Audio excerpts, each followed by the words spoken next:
All right, so Matt, what kind of horse only comes out at night? Horse that only comes out at night. I don't know. Nightmares.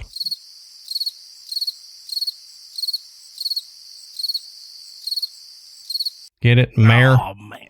I get it.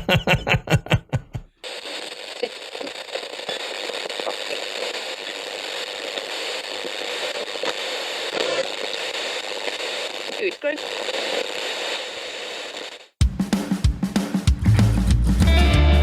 Good evening, everybody, and welcome to the graveyard. Thank you for joining us tonight. My name is Adam. And my name's Matt. Now, pull up a tombstone or settle into your casket and get comfortable because this is Graveyard Tales. All right, everybody, here we are again. Matt, how you doing tonight, brother?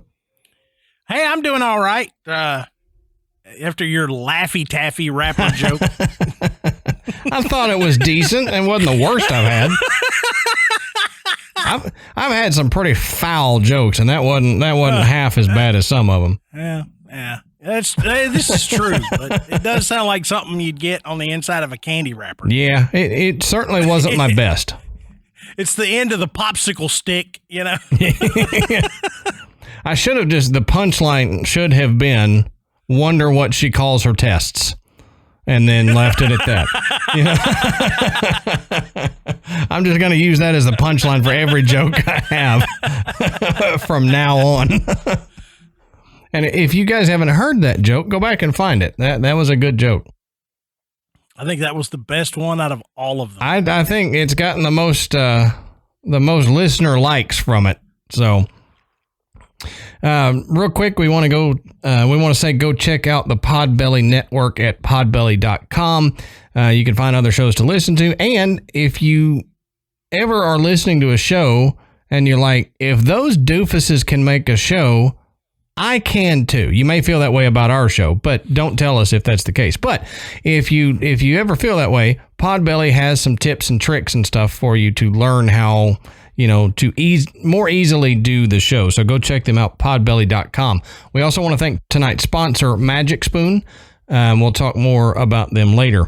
Also, go check out patreon.com/graveyard tales. We put up stuff. We try to do at least one episode weekly on there for everybody, and then for our $10 patrons on there, we give them the unedited video version of the show, and it's ad-free, so we don't edit the ads into it, so you get an ad-free video version of the episode every week. If you're a $10 patron, you can watch that. So go over there to patreon.com/graveyard tales and check it out.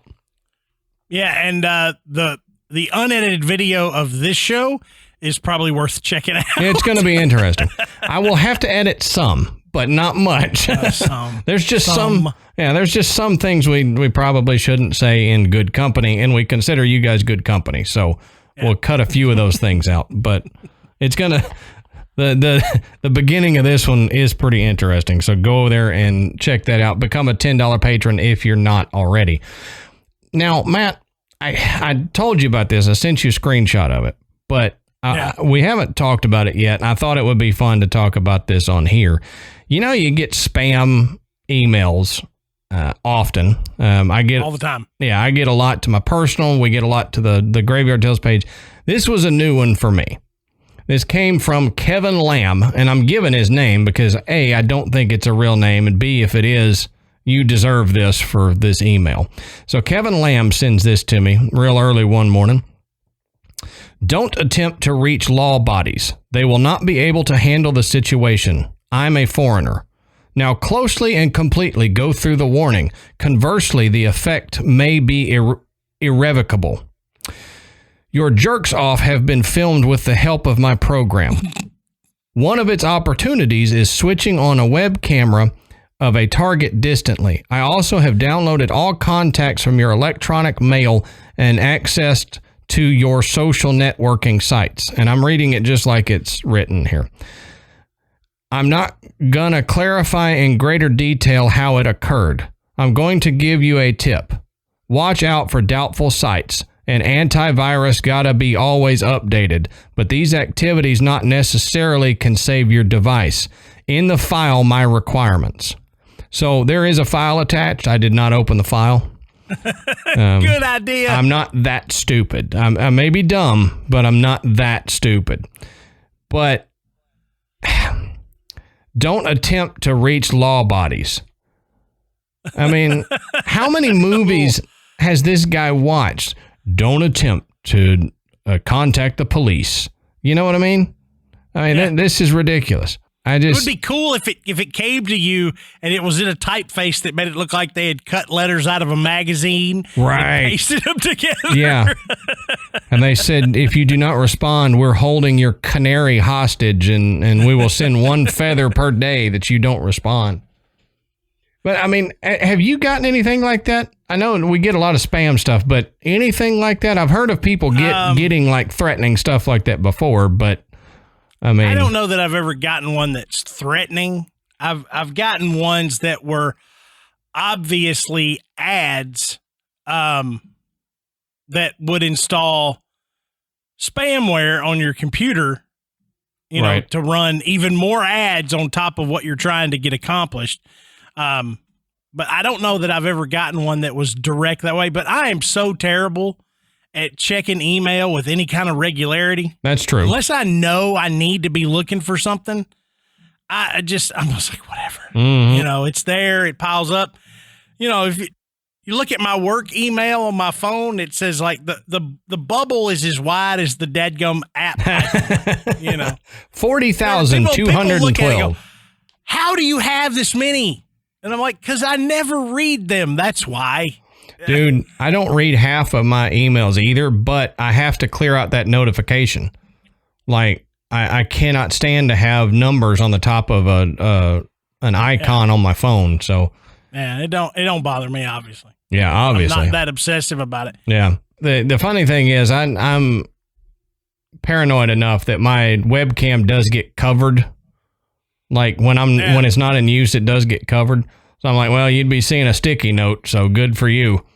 But I just think it's funny. My demands are in the file attached. Please open the file. So you mean you typed all this other stuff, but you couldn't just type your demands out? You had to put that in a file? That's right. So no. But if any of y'all have gotten a weird, like, threatening email like that, I would just be interested. I've heard one or two other people talk about that.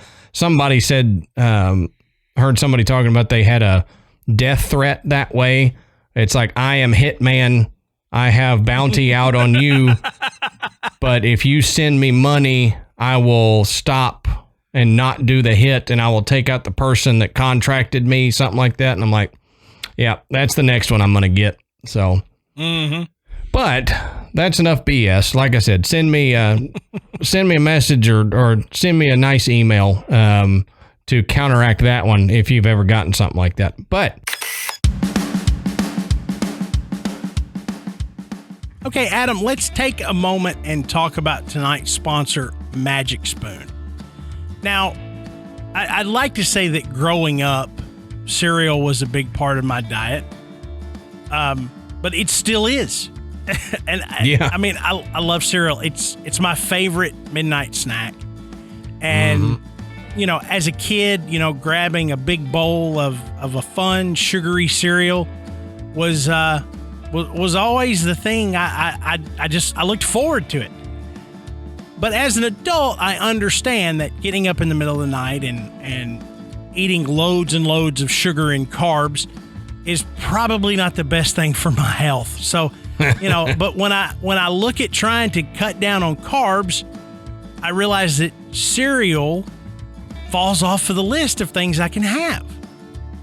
Unfortunately, yeah. Yeah. So, you know, we're all trying to be a little bit healthier. You know, to have a healthy breakfast, it doesn't mean that you can't have the same fun cereal that you did as a kid. Now, Magic Spoon is that cereal, okay? They have the amazing flavors you love, but without all the bad stuff you don't want. That's right. I mean, like you said, you can't just relegate this to being a kid, because I'm a big cereal eater. too. I'm a big adult cereal eater, and I think it's great, but like you said, your tastes have to change a little bit. And the cool thing about Magic Spoon is that there's 0 sugar, 13 to 14 grams of protein, and only 4 net grams of carbs in each serving, and only 140 calories a serving, which is great. I mean, go find another cereal that's like that. You're not going to.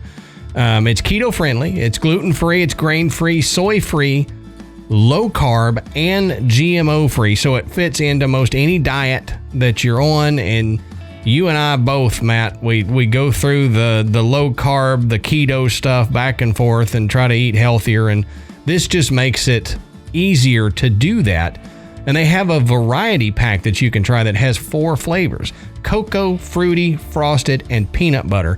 And I'm going to tell you right now, that cocoa is good. Yeah. The fruity is good too. Those are my favorites. Yeah, we've tried all of these. Fruity is, yeah, I mean, if you're a fan of the fruity type cereals, you're going to love this. And you're going to love it more than just for the flavor. You're going to love it because you're not eating all of that carbs, sugar, and all that other stuff.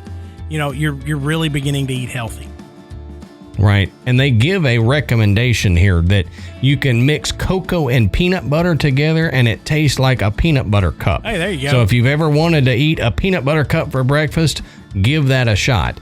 And our listeners can go to magicspoon.com/grave to grab a variety pack and try it today. Now, be sure to use our promo code GRAVE, that's GRAVE, at checkout to save $5 off your order. And Magic Spoon is so confident in their product, it's backed with a 100% happiness guarantee. So if you don't like it for any reason, they'll refund your money, no questions asked. Yeah, so remember, get your next delicious bowl of guilt-free cereal at magicspoon.com/grave and use our promo code GRAVE, that's GRAVE, to save $5.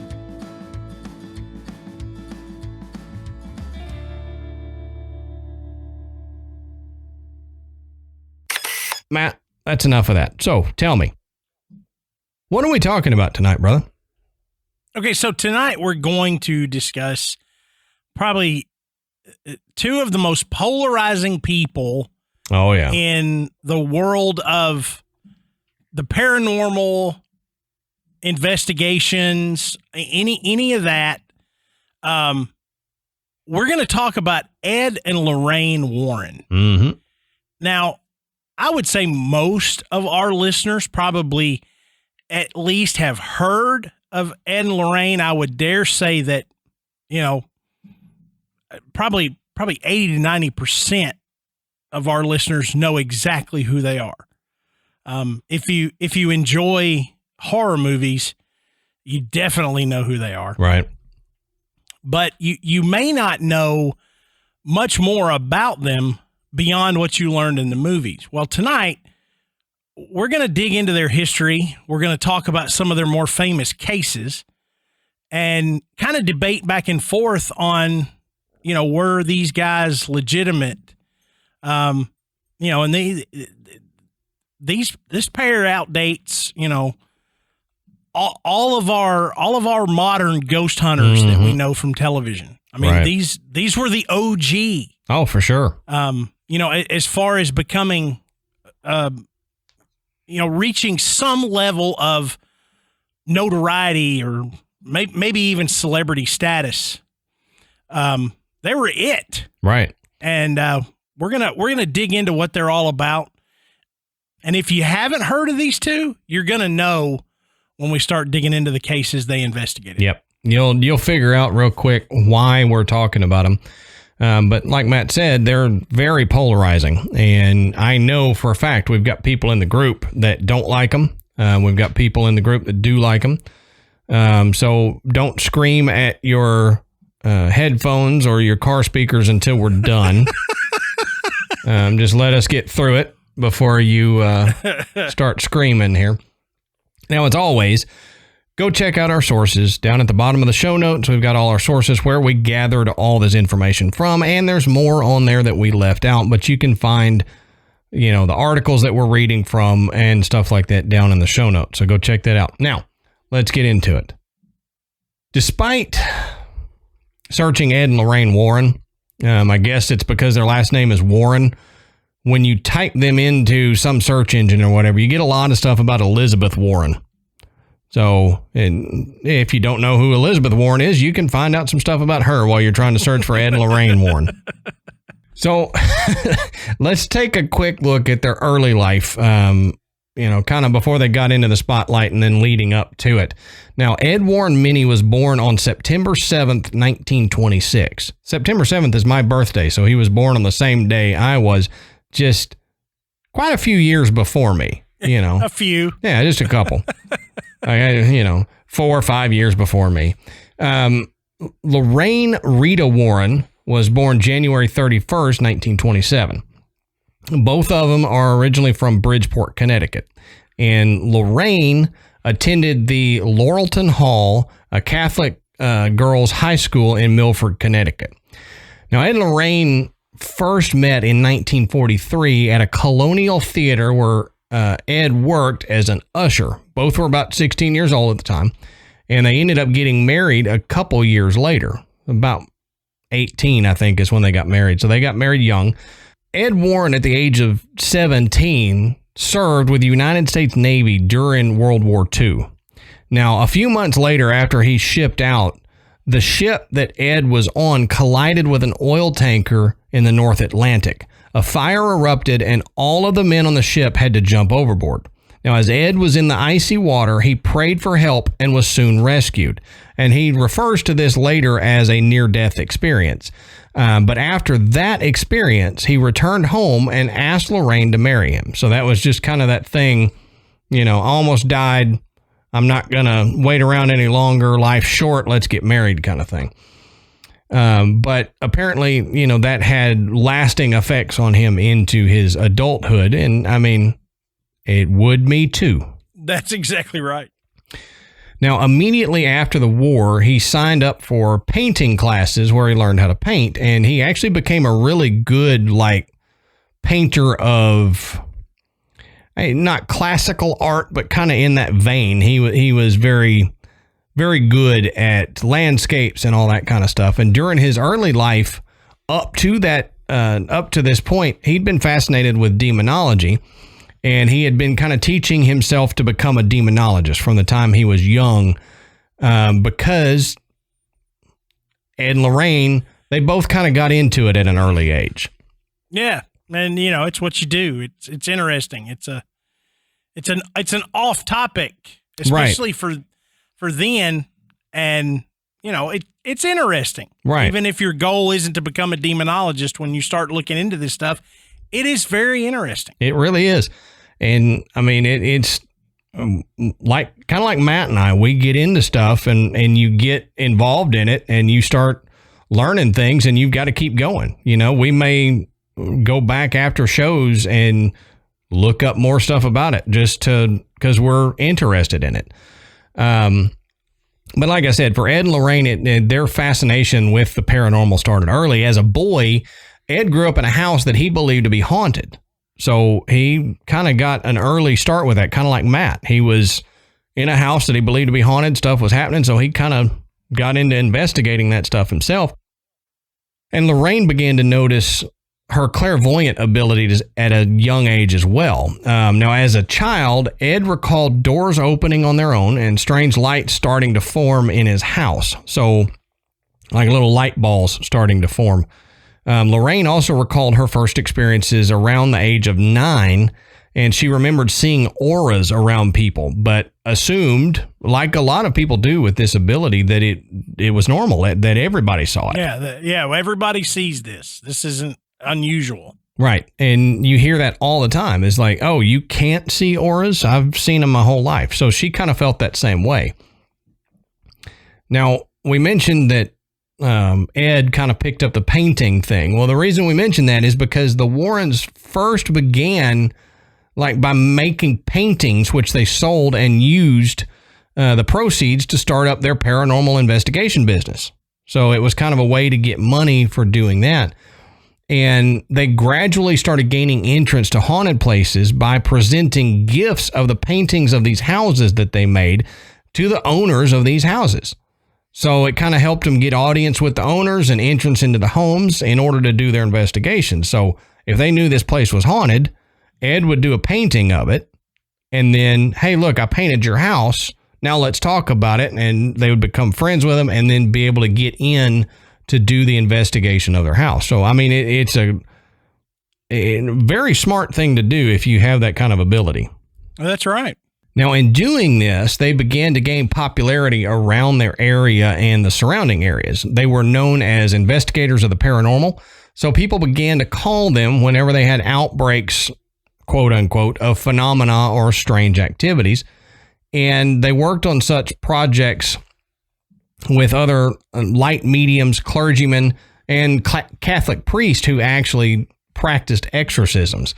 In some of these cases, people, objects, and even some of the priests were said to be possessed. So even at an early age, they were getting into some heavy stuff. What's a light medium? Is that a small? Yeah, it's like a small. It's a small medium, and they escaped from jail, so they're at large. There's a small, medium, at large. I don't know. The article had light medium, so I guess it's like a diet medium, like, you know, I just dabble in it. Yeah, a little bit. Right. I just kind of do it. I'm not a full blown medium. Right. And that's the only thing I can think of because I've not heard the term before, a light medium. And nor have I. Yeah, and the article mentioned it, so I thought I'd put it in there. But basically, it's mediums. I guess it's part-time mediums. Don't quit your day job, medium. Right, yeah, pretty much. Like I'm not good enough to do this full time, so I want to keep. I think your house is haunted by the spirit of a young boy, and I have some Amway products out here. Right. So this vacuum that I'm selling, it's got a flashlight on the front of it, so that you can vacuum in the dark. Yeah. Why anyone would want to do that? Yeah, I don't know. It's the same reason why mowers have headlights. Because I want to mow it at night. Yeah, right. Okay, whatever. Right. Well, in 1952, the Warrens established the New England Society for Psychic Research with the sole aim of treating possessed people. Now, this society is the oldest haunting group in New England. So it's been around for many, many years. Now, Ed and Lorraine were both devout Roman Catholics, and Ed was eventually recognized as the only Catholic lay expert on demonology, which I think that's pretty cool because, you know, the Catholic diocese don't really recognize anybody outside of their own clergymen. Yeah, exactly. As demonologists or experts on demonology, but apparently Ed got that title. In fact, they typically try to dissuade people from doing this. Oh yeah. It's like, you know, you shouldn't be toying around with something you don't fully understand. Right. So for Ed to actually be recognized, he knew his stuff. Right. He was doing something right. Now, their devout faith included an inherent belief in the supernatural and a world beyond. The Warrens worked closely with the Catholic Church during multiple exorcisms, and their faith played an important part in their investigations. The Warrens said that they tried to rule out all logical or physical explanations before agreeing to take a case. So they didn't just, you know, according to them and others, they didn't just jump in without trying to rule out other possibilities. Now, they did not just take anyone's word when they said they were experiencing paranormal activity. Ed would go to the scene and use every avenue available to him to rule out all logical explanations before moving forward with the case. So apparently, you know, there's many people who have many different thinkings on them, but according to them and people close to them, they didn't just jump headlong into something without first doing some research about it and making sure that there was something legit happening there. And they had a lot of cases, a lot of famous cases, and we got some of those for you that we're going to discuss too. Yeah. So, like we said, the Warrens, when they started this, they were legitimate, at least in their mind, and they went into it open and wanting to help. Right. We're not saying that they changed from that, but the way they presented themselves over the years did indeed change. But some of these cases you're gonna know. There's been plenty of movies made about the cases that Ed and Lorraine Warren investigated. There's been movies made specifically about them. Mm-hmm. And if you're unfamiliar with them, we're gonna bring them up here briefly as the cases have had movies made about them. There's actually one big documentary. I forgot the name, but we can try to link to it or something like that. Right. About just Ed and Lorraine that discussed all of their case, kind of like we're doing here, but they did a documentary about them, which is pretty interesting. Yeah. So the first one is probably, it's at least one of the most famous. It's the Annabelle doll case. Yep.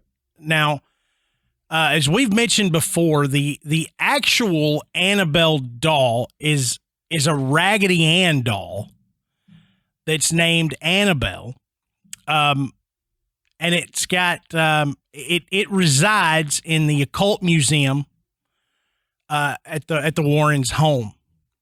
Now both of the Warrens have passed on, but the occult museum is still in operation, and you can still visit. I couldn't see that this is something that's just randomly open to the public, but there have been plenty of media personnel that have gone in there and right. filmed within it. We're going to talk more about the museum later, but the Annabelle doll, the case that it's in, has a warning sign on it that says, "Positively do not open." Now, the doll itself doesn't really look all that scary. To some. But according to Tony Spera, who is the Warren's son-in-law, he says that doll is what I would be the most frightened of. Yeah. So according to the Warrens, a 28-year-old nurse who received the doll as a gift in 1968 noticed that it started to change positions. Then she and her roommate started finding parchment paper with written messages saying things like, "Help me, help us." And, if that's not weird enough, mm-hmm. the girls claimed that they didn't even have parchment paper in their house. Oh, yeah. So where was this coming from? Yeah. But the doll would then start showing up in different rooms and leaking blood.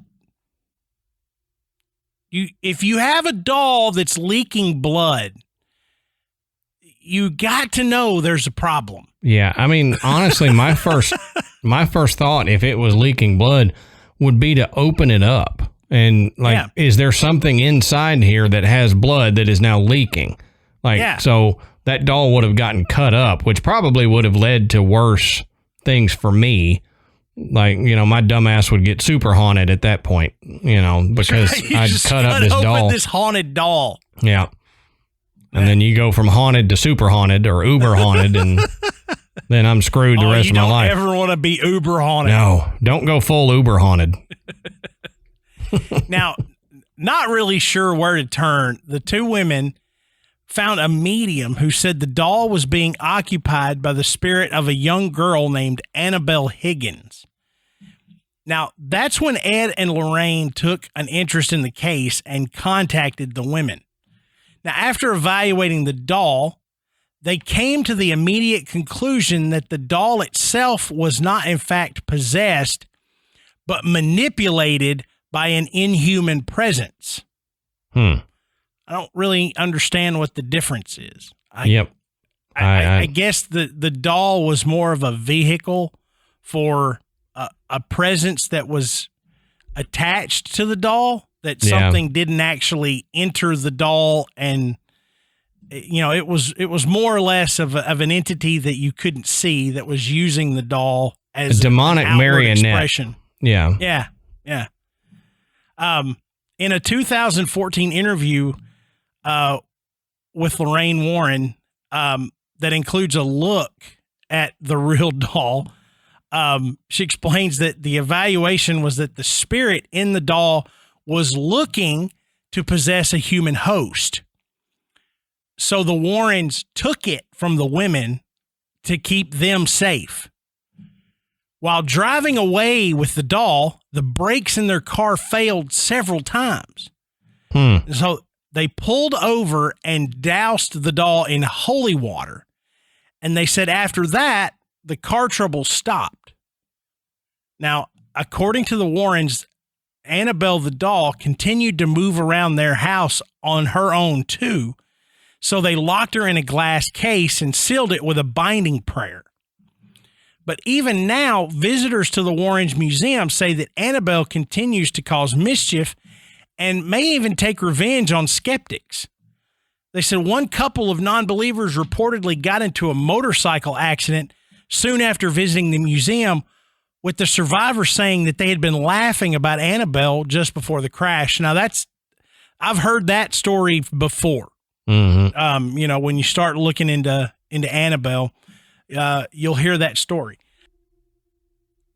But if you've never looked into this and you've seen the movie, you don't realize that the actual Annabelle is very innocent looking and is Raggedy Ann, for crying out loud. Yep. So I guess in the movie they had to make the doll a lot more menacing, and so using Raggedy Ann was probably not the way to go. Yeah, theatrics, they needed to scare up the doll some there. So, plus, you can imagine, I guess Raggedy Ann and Andy are not around anymore. No. But, somebody owns the rights to that, and we're like, you're not going to put us in this movie. Yeah, right. Well, I mean, the son-in-law said, out of everything, that would be what he's most afraid of. And if what's said about the Annabelle doll is true, then for me, that probably would be the thing I would fear the most out of everything they've got in their museum.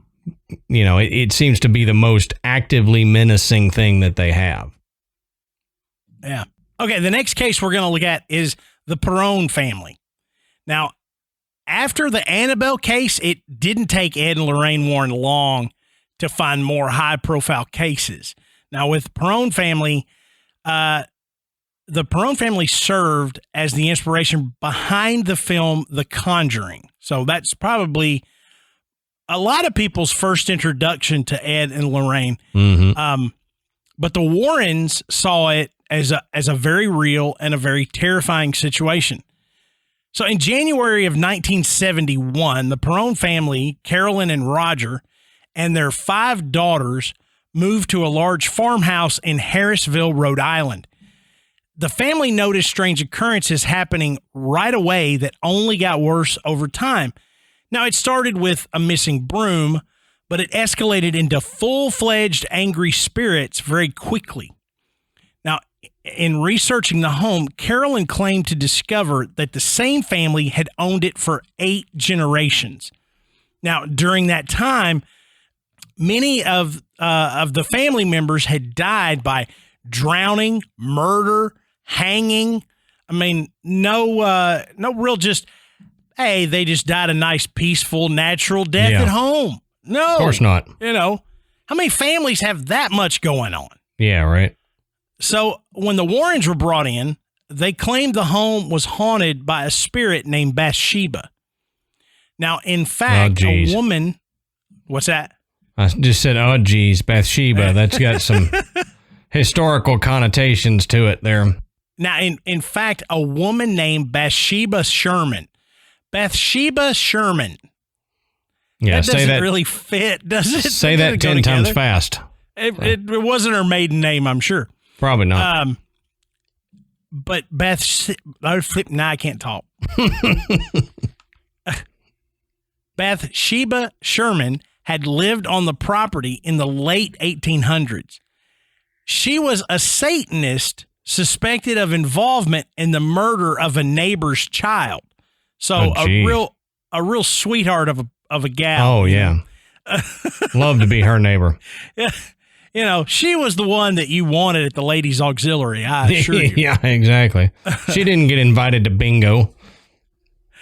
But whoever the spirit was, she perceived herself to be the mistress of the house, and she resented the competition that Mrs. Perron posed for that position. Now, according to Andrea Perron, the family encountered several other spirits in the house that made their beds levitate and smelled like rotting flesh. Now, that rotting flesh smell is something that we have seen many times in home infestations, where we talk about poltergeists. You know, that rotting flesh smell is very, very common in these stories. Now, the family would avoid going into the basement because of a cold, stinking presence. Cold, stinking presence. That was just Uncle Timmy. They didn't like him. It's different than a hot, stinking presence. But the things that went on there were just so incredibly frightening, according to Lorraine. The Warrens made frequent trips to the house over the years that the Perron family lived there. And again, I always have to bring this up.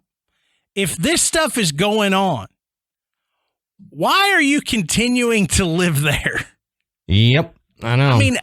I guess, we've talked about this before. You get stuck. This is our home. We've invested all we have.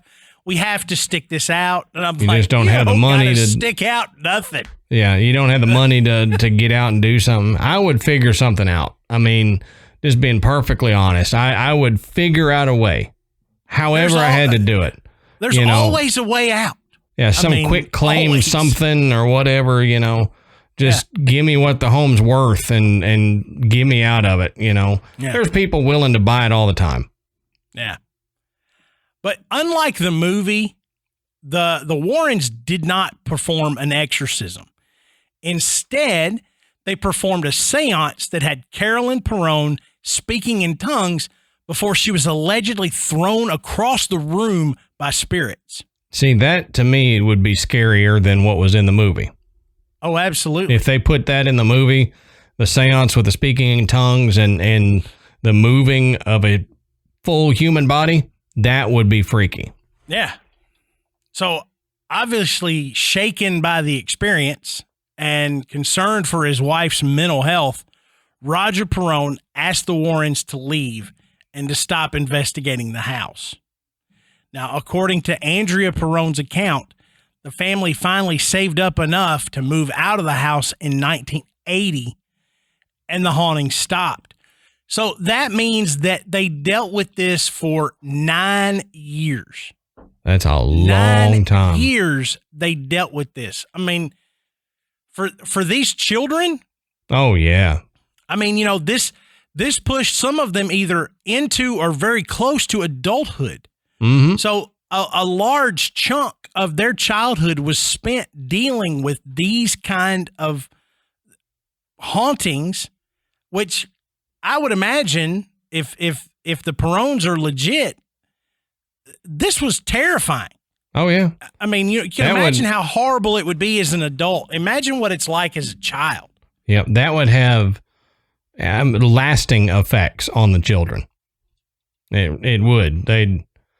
That's why, I'll say one thing about it now, but that's why I find it hard to believe stuff like that can be the family faking it or the family just wanting attention.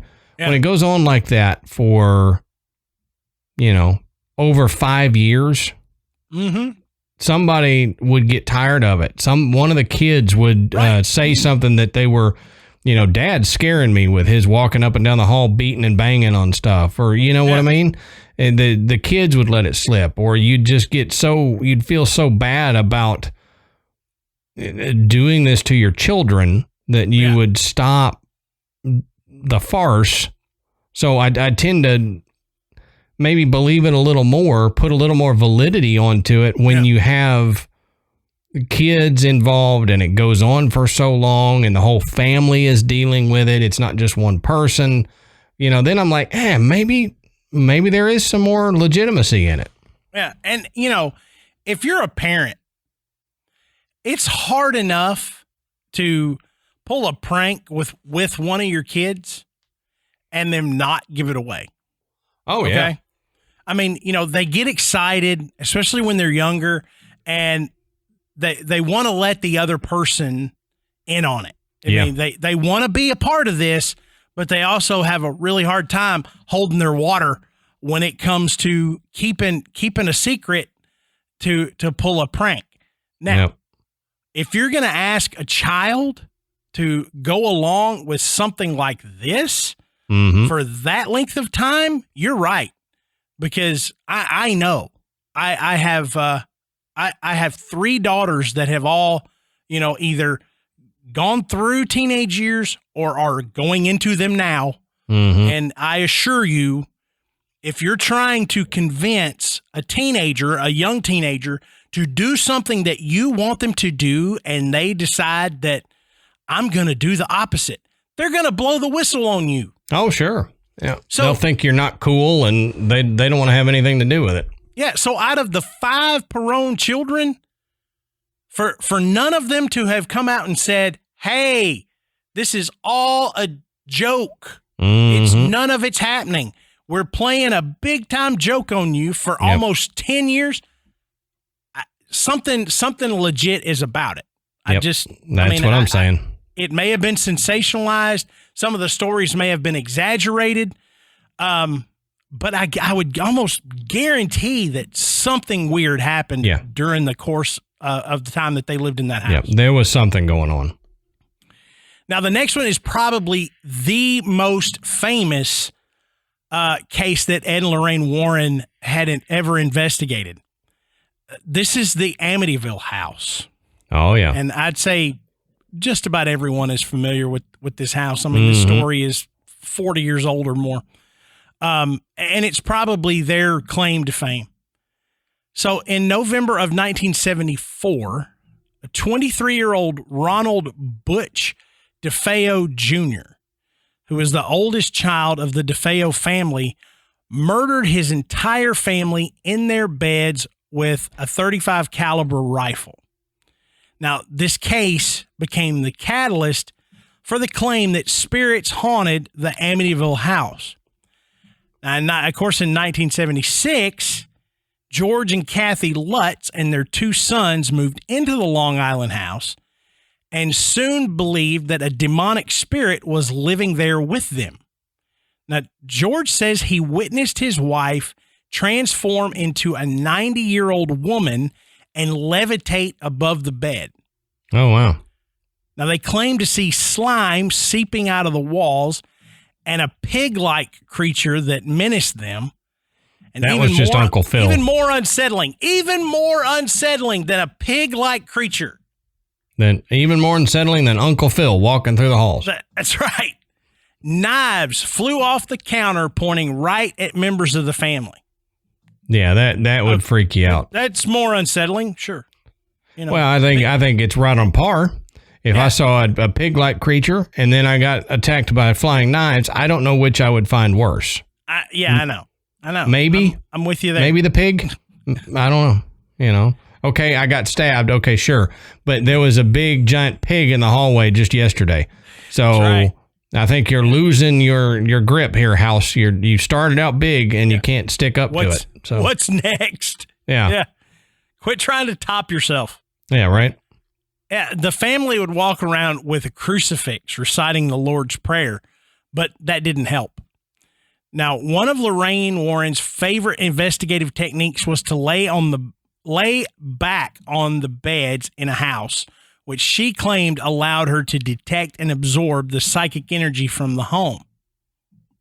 Now, one night, which was their final night there, they say banging as loud as a marching band emanated throughout the entire house. After 28 days, they couldn't take it anymore, and they fled the home.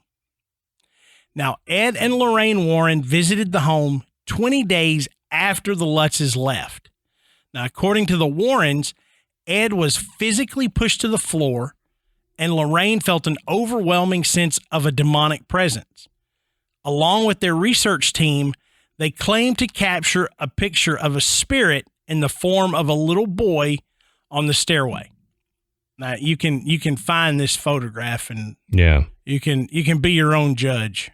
But I want a picture of the pig, the big pig man. Yeah, that's what I want to picture. See. But look, even in the 70s, photos could be doctored. So yeah, true. Take it with a grain of salt. It is what it is. It's a photo of something paranormal, and we've talked about that before. You've got to give me more than just a photo. The photo can be weird, and if you, Matt, give me a photo and you say this was not doctored, I'm going to believe it because I know you and I trust you. If Ashley tells me that, I'm going to trust her. But somebody else, I can't take it on face value that nothing was done to this photo, or that the conditions they were taking the photo in are what they're telling me the conditions were. Exactly. Now, little Timmy, the word is phantasmagoria. PHANTASMA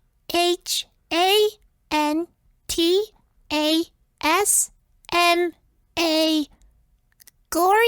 Close enough. Well done. Hey, somebody get that handsome little man his prize. Little Timmy has won unlimited answers to all the paranormal questions his little tiny heart can handle, such as, can ghosts stink? Is Bigfoot my dad? And I want to steal my cousin's beauty with black magic? Is that possible? This is Kevin, Houston, and Sam, your 3 hosts for Phantasmagoria. And I don't know how I'm supposed to know who your dad is. Join us every week on Apple, Spotify, or wherever you get your podcasts. Are you looking for a new podcast that talks about, everything? If so, you might want to try out my new podcast, Because I Want to Know. The show where I get into people's heads and discuss how the choices in their lives have affected them. We could be talking about anything from true crime, the paranormal, or, metal detecting. I'm going to get into the nitty-gritty of what makes people do what they do, a kind of stalking you just can't do on Facebook. So join me each Monday as I sit down and have a chat with some amazing and fascinating guests, going through seemingly ordinary lives. Now, the story became so high profile that it launched its own conspiracy theories, books, films, and the one film that everyone knows, which is the 1979 movie, The Amityville Horror. Mm-hmm. Now, some skeptics believe that the Lutzes fabricated their story. Now, the couple did pass a lie detector test with flying colors. Now, their son Daniel admits that he still has nightmares about the horrifying things that he experienced in the Amityville house. Now, over the years, we've had people ask us about this, if we would ever consider doing a show about it. And we've talked about doing a show on the Amityville house. It's one of those things where I don't know that we would get anywhere other than just sharing the information that's out there. Yeah. Because there's not much more conclusions we can come to. Because there are mountains of information that argue both sides. Mm-hmm. There is tons and tons of documentation that explain why the Lutzes are telling the truth and, you know, that this actually happened to them and that this story should be believed. And all of these things occurred within that house. Mm-hmm. There is also a ton of information that says this is a load of crap. Yeah. And it was a money grab from the get-go. And, you know, the Lutz's behavior was not consistent. And they did things that made you believe they were just looking to cash in on this. So, I mean, honestly, you go through enough. If you take both sides of it, you're going to be left with, yeah, well, I still don't know. Yeah. And I got two things there. First, I apologize if you can hear it. Dallas is behind me snoring. So I don't know if y'all can hear that. I don't know if it's picking up, but he's snoring really loud. So I wanted to get that out there. I'm not making weird bodily noises. That's Dallas. Two, on the lie detector test, you said they passed the lie detector test. Mm-hmm. Here's the thing with lie detectors. They're not admissible in court for a reason. And I've read enough books by, you know, these special investigators and FBI guys and all that talking about their time, you know, hunting serial killers, yada, yada, yada. The thing with a lie detector test is you don't necessarily have to be telling the truth. You just have to believe what you're saying is true. Right. So you can be lying out your booty hole, and as long as you believe it, and as long as you can keep your heart rate steady, your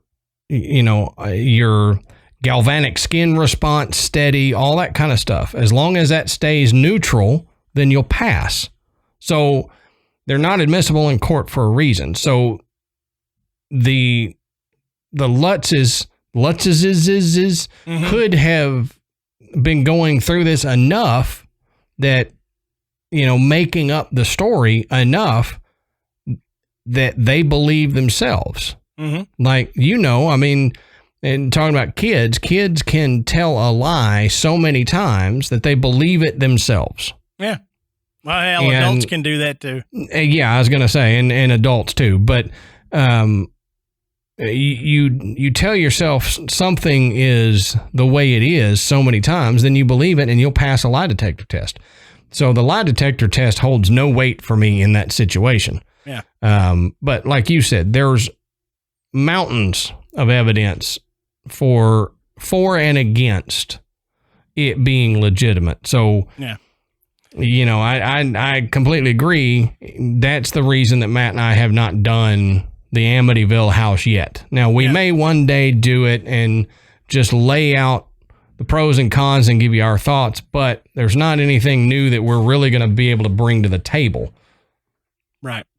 And it is interesting to point out that the people that moved into the house after the Lutzes never claimed that anything happened. Right. Which even then, I mean, it may not be the house. It could have been the Lutzes if we're saying it happened, you know? Yeah. So the next one is the Enfield Poltergeist, which we have also mentioned on this show. Mm-hmm. In August of 1977, the Hodgson family reported strange things happening in their house in Enfield, England. Now, knocking came from all over the house, causing the Hodgsons to think perhaps burglars were prowling around their home.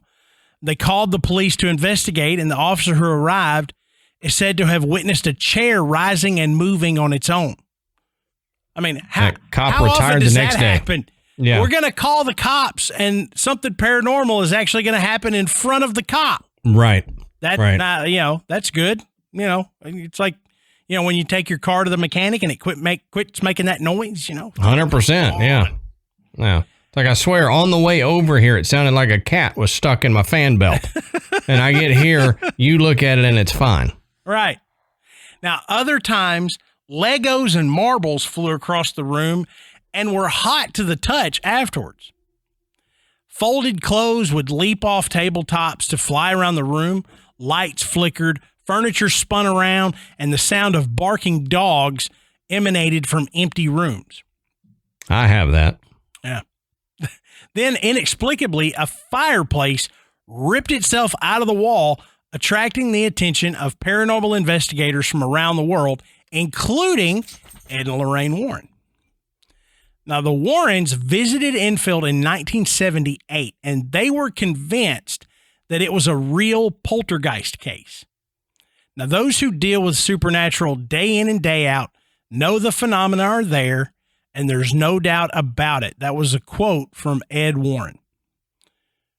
Then 2 years after they started, the mysterious hauntings abruptly stopped. However, the Hodgson family maintained that they didn't do anything to stop it.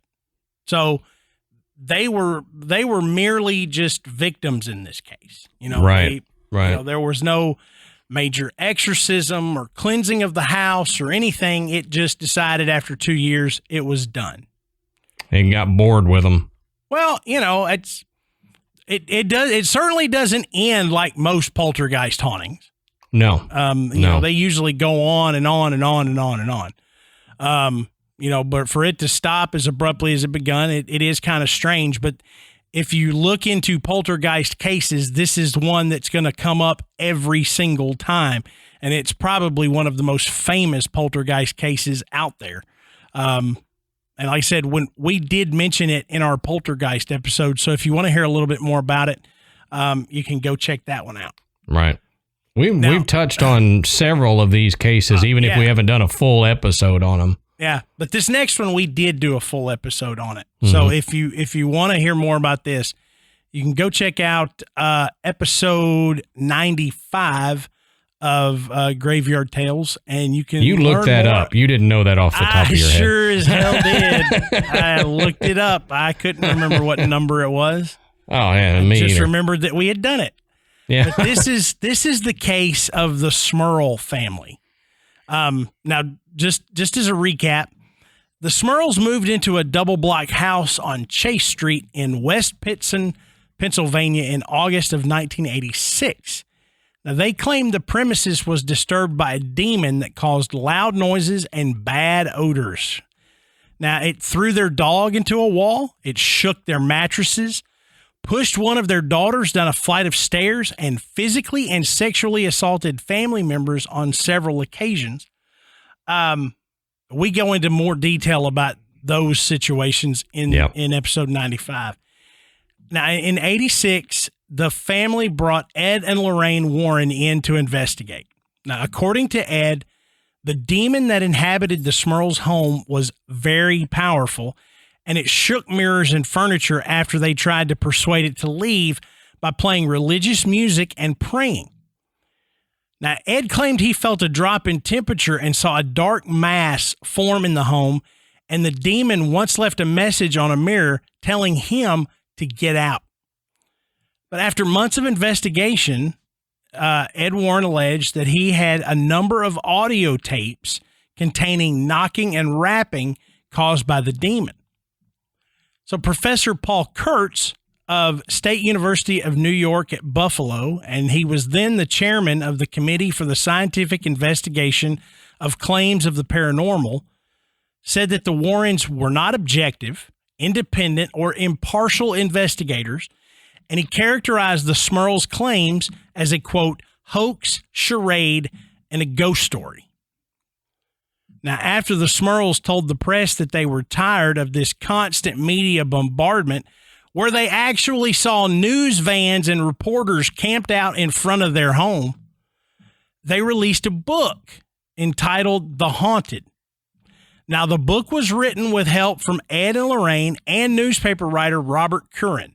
Now, in 1987, Janet Smurl reported that despite assistance from the Reverend Joseph Adonizio and the Warrens, she still saw shadows and heard knocking. Now, after the Smurl family moved to Wilkes Barre, Deborah Owens moved into the former Smurl home in 1988 and told reporters that she, quote, never encountered anything supernatural while living there. So, yep. I don't remember what we said, but I feel like just because the lady didn't experience anything after she moved in doesn't mean something didn't go on. You know what I mean? Because there's some people, it's familial, or you just happen to be the more sensitive person or something, that they're attracted to you, or you can see what's happening, or you cause something to happen in the case of poltergeist and stuff like that. So the lady who moved in she may not be sensitive enough to notice it, or the entity just did not care about her at all. So why would you do that? Why would you mess with her? Well, and that is pretty much what we said in that show.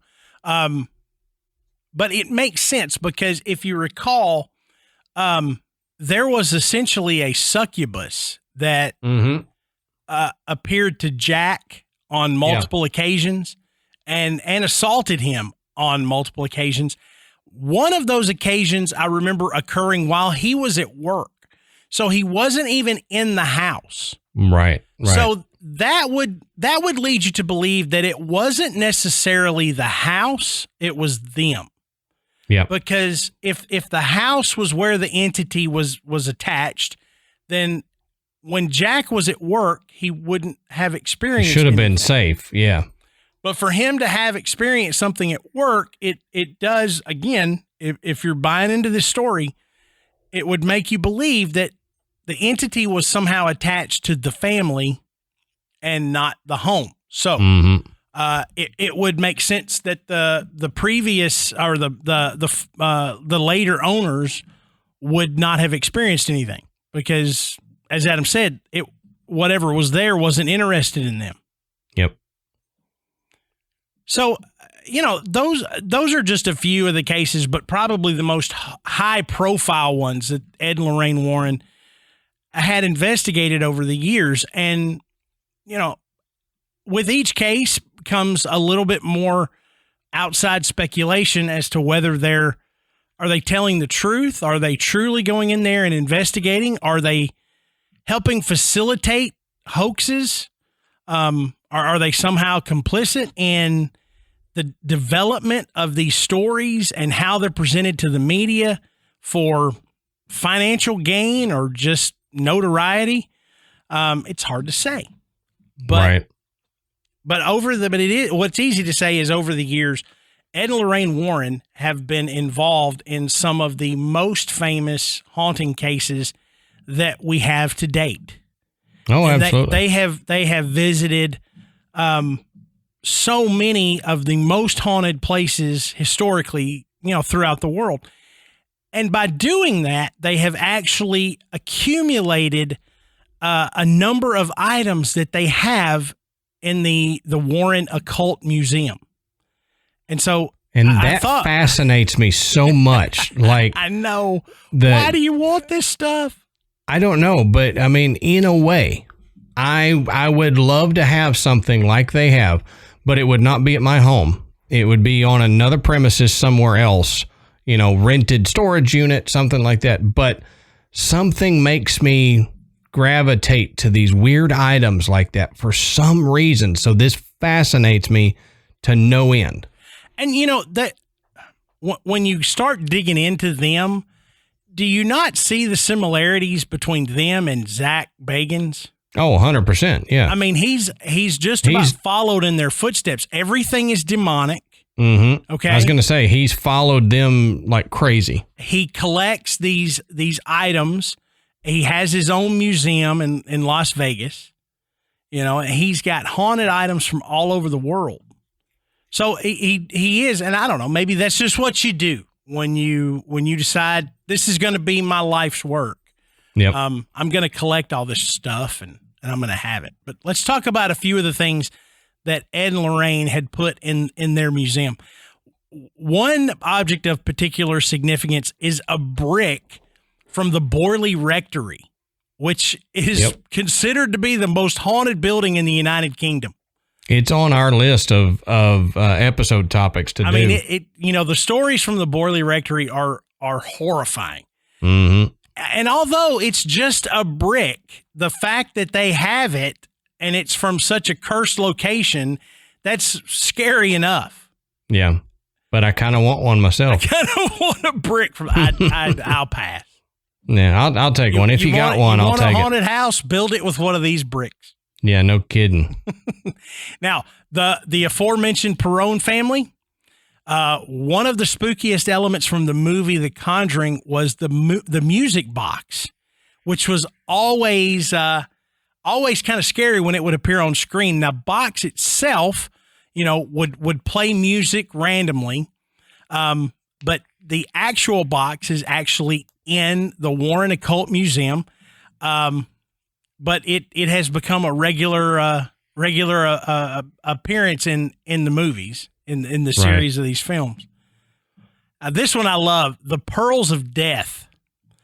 Now, the Pearls of Death have not appeared in any of the Conjuring franchise, but they're notoriously the most dangerous item in the Warrens Museum. The Pearls of Death is a cursed necklace that is said to strangle those who wear them, with their former owner complaining of being choked while wearing them.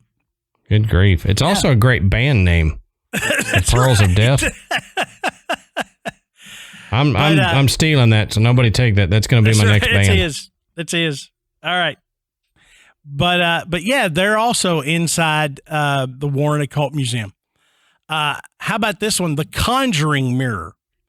Now, despite it being called the Conjuring Mirror, this has really nothing to do with the movies either. Now, Tony Spera, who we mentioned before, is the Warren's son-in-law. He says that using these mirrors is a form of, he says, wizardry called crystalmancy. And there's a long history of mirrors being used as gateways for the dead to return to the living. Now, this particular mirror was used by a man to try to contact his dead relatives, where, when Adam and I discussed psychomantiums, where you sit in a dark room with a mirror and you call out to the other side, and eventually someone approaches. Mm-hmm. And it is a process. It is real as far as, the how to do this, and documentation of people doing this is readily available. Right. And if you're interested in that, you can go find our show on psychomantiums. It will explain it more. But this particular mirror was used for that, and the man that did it eventually went insane. As he said, he would, just randomly see his dead relatives appear in this mirror and have conversations with them. So it's kind of hard to say. Was he already insane, and this is what he thought was going on, or did the fact that he was actually contacting relatives that had passed on, were on the other side, drove him insane? Well, I tell you, a lot of times, and you see it with, especially a lot of the older investigators who investigated UFOs and stuff like that. After a while of being involved in that paranormal, mystical realm, it starts wearing on you, and you do have, mental problems that arise from it, and stuff like psychomantiums or necromancy or anything like that. It can create drastic changes in your personality and the way your brain works, and whether it be fully physical, as in, it's just something basically that you've done to yourself through these rituals or whatever, or it being something from the paranormal coming across and messing with you. There seems to be a pattern where if you're too involved, Keel had that issue where he started feeling himself going crazy and he had to back out of it for a while. And a lot of investigators like that do the same thing. So it's very possible that he went insane from the rituals that he was performing, because something dabbling in it. Something started dabbling in his brain, and it messed him up. Yeah, I always think that when you investigate something like this, it's so outside of what human comprehension is. The idea that this is even possible. You always run that risk. It's like, staring at the void, the void consumes you. Yep. And so in cases like this, you can become so obsessed. Adam's right. It changes you. Mm-hmm. Once you've seen evidence that even if only you believe, the world is a different place. Yeah. So the next item is the toy monkey. Now, the toy monkey appears in the Conjuring universe, with the toy getting its biggest appearance in the spin-off movie Annabelle Comes Home. But there's already something unnerving about this particular toy monkey, because it allegedly has a very terrifying power.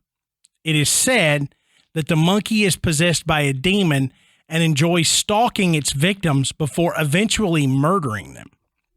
Ew. And this is when I say a toy monkey, you should know what I'm talking about. It's the stupid little toy that smacks the cymbals together. Yeah, I was going to say holding the cymbals and ching, ching, ching, ching, as it they were around all the time. Hell, I had one as a kid that somebody gave me, but I mean, these toys are even older than me. I was hey, Matt, look at this. I'm like, that thing is creepy. Oh, yeah. Yeah. I mean, Even you then, just look at one, find one in an antique shop or something, look at it. That thing, not even the haunted ones, are creepy. Yeah. It's like a lot of old toys, though. A lot of old toys, if you look at them now, they are creepy as hell. Oh, yeah. Like, I don't know what it is about them, but they are creepy. I remember one of the girls had they had a teething thing that was like kind of a hard, but it was a stuffed thing. It was a rabbit that had really long ears. And I always called it Spooky Bunny because it looks so creepy. Yeah. Say, here, you want to chew on Spooky Bunny? Yeah, exactly. Here, eat Spooky Bunny's ears. Now, and you wonder why they had nightmares. Yeah, exactly. Now look who their dad is. I mean, come on. Yeah, true. I feel bad for Michael. He's going to have it rough having me as a dad. Yeah, I mean, the older kids, they didn't grow up with me in here talking about this stuff. Mm-hmm. Brooks and Piper, they meet people that listen to the show. Yeah. Yep. So they're like, that's my dad. Yeah. Michael tells people to go listen to Graveyard Tales. Yeah, that's great. He's got several of his classmates he's got listening to us. So if you're in Michael's class, hey guys, thanks for listening. But yeah, it is a different, just as a tangent, it is kind of a different thing growing up with your dad into the weird paranormal stuff versus not having it. It's like, kids might look at you funny, but you're like, no, I'm cool. This is normal. Y'all are not normal, right. But bringing up the Spooky Bunny leads me to talk about the satanic idol that resides in the Warren Occult Museum. And the reason I say that is because if you look at a picture of this idol, it is the most ridiculous and terrifying thing you've ever seen. I mean, it is not. It doesn't look like the devil. It's bizarre looking. Yeah. It has these wide eyes and this slim figure, and I don't know. It's a very odd shape. It's not like, it doesn't look like an action figure at all. I mean, it's like a weird stuffed thing. It's strange, but the idol itself was found in the woods of Sandy Hook in Connecticut.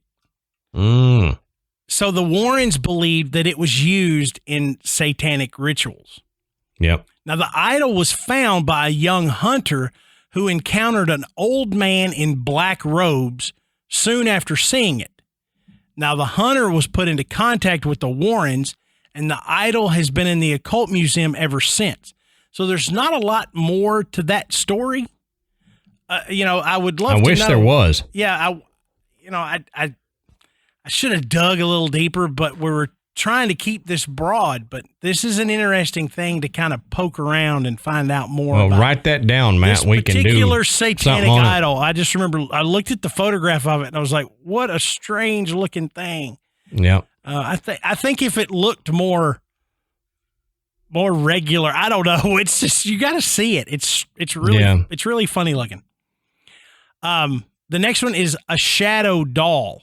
Now Annabelle, of course, in real life doesn't look all that threatening, but the shadow doll manages to be the more menacing in appearance.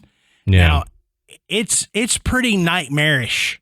I mean, it even makes Chucky look cute. But Annabelle is said to have attacked and scratched people. The shadow doll is said to have the terrifying power of entering someone's dreams and killing them while they're sleeping. Oh, wow. Yeah. So listen, all you out there that like to send us links to buy haunted dolls, we don't want them. Well, there's a reason that we don't buy them. Yeah. We'll look at them. Yeah. We're never going to buy one. No. Not even as a joke.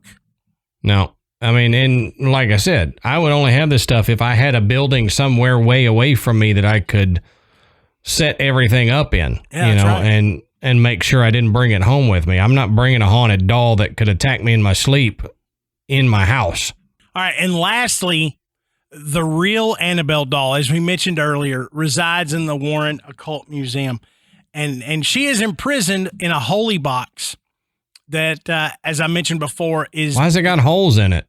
Yeah, Don't seal that thing up. Yeah, exactly. Don't let it get out. Yeah. It is sealed, and it has a binding prayer that supposedly keeps the doll at bay. Like I said, the real doll is a Raggedy Ann doll. Doesn't look all that scary, but most people that have seen it in person say that it's just unnerving to be around and look at. Yep.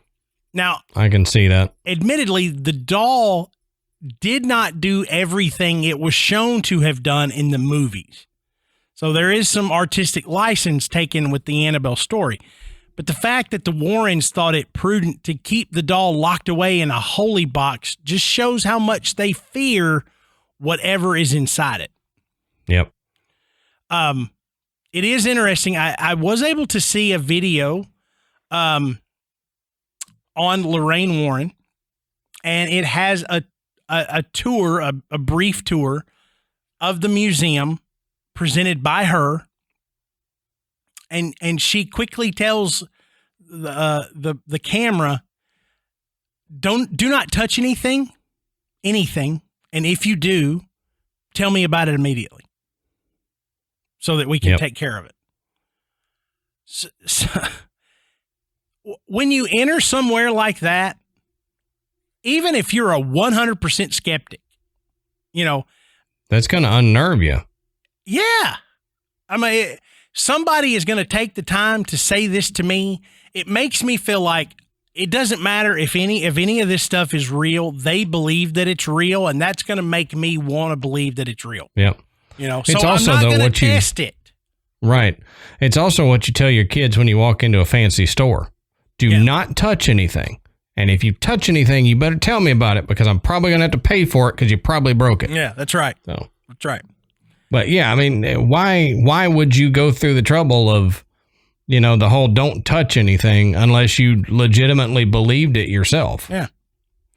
So that leads us to our final segment of this show is how legitimate were Ed and Lorraine Warren?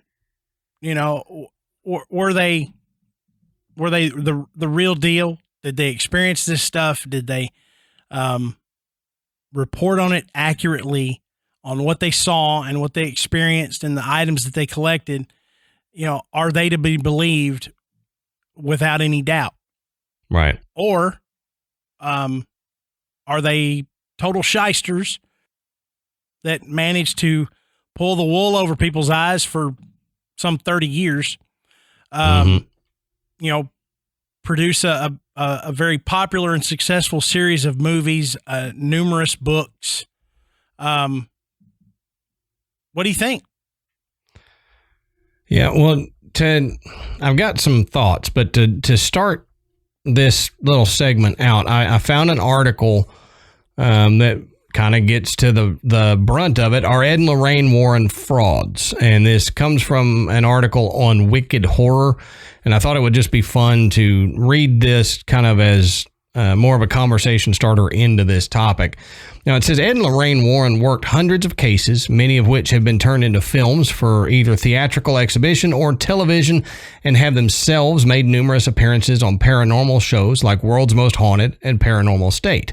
They've achieved more success than virtually any other paranormal investigators in history, and for a long time provided inspiration for people looking to get into the field.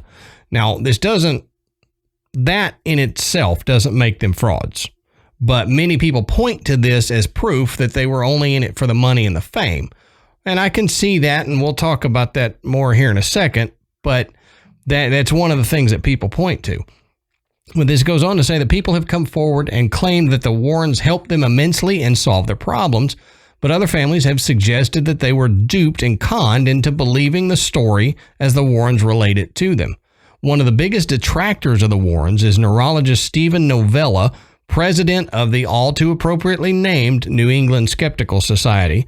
He has spoken out against Ed and Lorraine for years, saying that they are nothing more than very good storytellers. So if you're interested, go look him up, and you can see a lot of the stuff that he has said about them. But as for the cases that inspired The Conjuring, that happens to be one of the most backed up cases in the Warrens' case log. The family is still adamant about what they experienced in the house. Obviously, things were very different from the film. This says that the gripping third act exorcism was more of a mild seance, like Matt was saying. But the family still insists that their story is true, as well as the investigations conducted by the Warrens.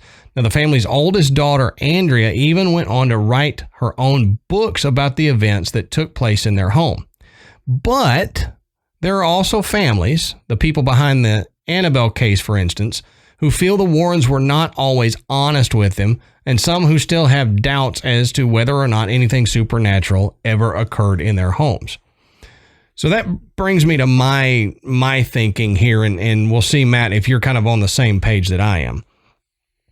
I think very early on, they started out with good intentions and good, thoughts, like you and I. We're going to do this, we're going to investigate this, and we're going to try to help people, and we're going to get things through. And you can see that by the business that they built to help train investigators and to teach people about that, and the fact that the Catholic Church recognized Ed Warren in the exorcism realm, that he was doing something correctly and he was doing it legitimately and sincerely.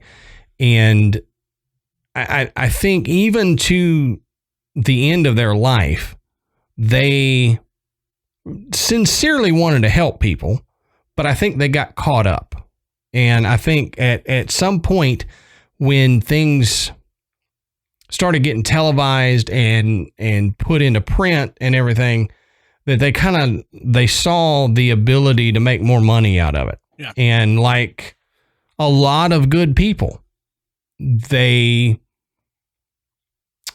got enticed by the money and by the stories, and they realized that some of these, if they put to a publication or a reporter that, hey, this place is super haunted, you're going to want to follow us through this, and da-da-da-da. And then it turned out to be kind of more mild. I think they might have sensationalized some of it. Mm-hmm. But I feel like they, their intentions were good, but they got, I don't want to use the word corrupted because that sounds bad, but I don't mean corrupted like they were corrupt people, but I think that their intentions got a little bit corrupted midway through their lives, or a little bit later into, we've got to make this to make money. So this is our business. We've got to do this. So not only were they helping people, but they were trying to make it fantastic. And, their one article I read said after a certain case, and I can't remember the case, but after a certain case, things went from being ghosts to everything being demons. Mm-hmm. And we see that with certain TV shows that I'm not going to mention, but you start out and it's ghosts and it's spirits and stuff like that. And then as you need to make things more sensational, then everything becomes a demon and spooky and all this. And like you and I have said, not everything's a demon. It's not always a demon. Right. So when you see somebody saying everything is demonic, then you need to question that a little bit. I think that's where I land with Ed and Lorraine, is that they're good people who got caught up. Yeah. One thing that I agree with you 100%, that's always been my take on how the Warrens, handled these cases, especially the higher profile ones, which, they got to a point where that's all they did. If it wasn't high enough profile, then they didn't handle it. Right. But I also think that it's odd that there aren't a lot of stories where Ed and Lorraine came out and said, hey, there's nothing here, or look, we figured it out. It was totally something not paranormal. This is what was going on. Yeah, it seemed legit, but hey, we were able to debunk this. You don't hear a lot of that, and possibly because that's not really newsworthy. When you go in and go, it was this tree limb was knocking against this window, or there was some bad electrical wiring and it caused some things to malfunction, or, the house had, it was too close to power lines, and the family was having some health issues that were whatever. You just don't get a lot of that from them. And like I said, I can concede the fact that it may be because that wasn't newsworthy. So why talk about it? Not sensational enough. They went in, they said, hey, this is it. That's not going to be a big publication. From my vantage point, you need to include those right alongside with all the big named sensationalized investigations that you've done. Because again, to me, it adds some validity to what you're doing. I'm not going to go 100%. in and find this every single time I go. Yep. I'm bound to find a logical explanation for this. Now, they always claim that was their intent when they went in, that they attempted to debunk it from the get-go. I don't see enough of the evidence of that's really what they were doing. Now, right. I mean, we dug up a lot on them, but most of the stuff that you find now is going to be all about the major stories.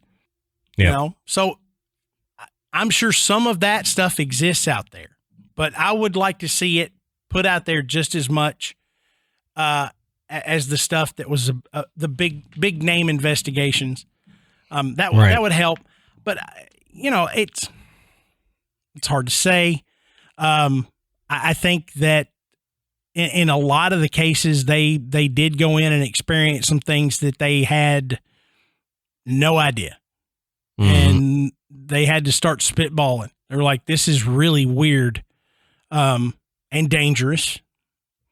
And I think when you talk about a haunting that is putting people's lives and health at risk, a demon is kind of where you default to.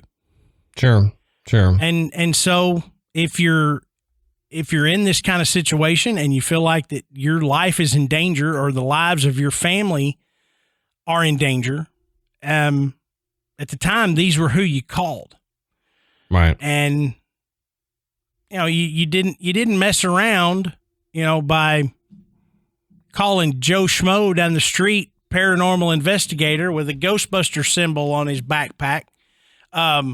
You called in the big guns. You're like, look, I'm afraid one of us is going to die. I need somebody that understands this stuff to come in and help.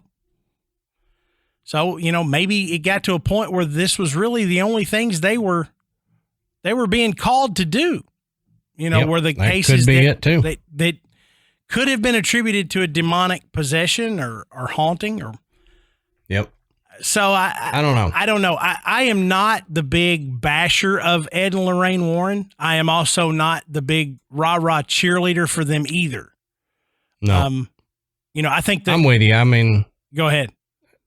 I'm with you. I think, I fall in the middle. I think a lot of what they did was legit, but I also think that they were not above reproach. I'm sure that some of the things they did, like anybody would when they got into their same situation, was sensationalized. And, because you're like, oh, well, I got to have something for this TV camera that's here, but as you were talking about it, I realized that that's why you and I will probably never be approached by a TV show, is because we do things where we're like, oh, there's nothing here. Mm-hmm. We don't always find something or always dig something up about how scary a place is. We do say, hey, it's nothing here. And we want to be that voice of, nope, there's nothing here that we could find.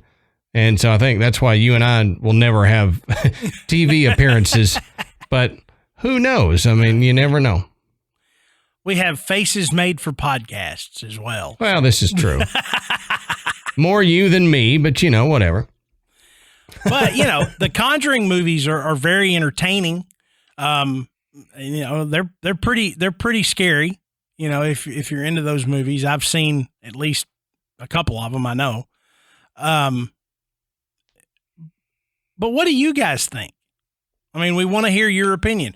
Like I said, if you didn't know who Ed and Lorraine Warren were when we started this show, you do now. So What do you think? Look into them a little bit. Like Adam said, we've got people in the group that already have expressed opinions, good and bad, about this couple. So, keep them coming. Let us know when you hear this episode. Throw out some stories that you've read or heard about the Warrens. We want to share your opinions about it. And, the best place to do that is our Facebook group. And if you're not already in it, our Facebook group, we call it The Graveyard. We've got over 5,000 amazing members who share things daily, whether it be personal experiences, dad jokes, funny memes. We get, amazing photographs from listeners who have visited locations that we have discussed on the show. So love that. It's amazing. So if it sounds like that's something you would enjoy, jump in that group.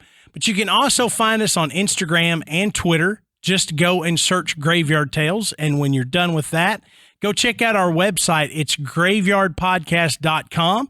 And on our website, you can find links to purchase Graveyard Tales merchandise. You can listen to the show, and you can find links to become a patron. And we always take time to thank everyone who has donated to the show. It really allows Adam and I to keep putting out quality content for you guys, which is the reason we continue to do this. So thank you for that. So Adam, I think this pretty well wraps it up for Ed and Lorraine Warren. Yep, me too. All right.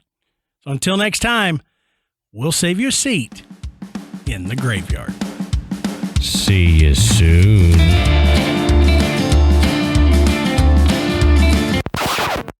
It's not that funny. Then I'm going to edit in cricket noises.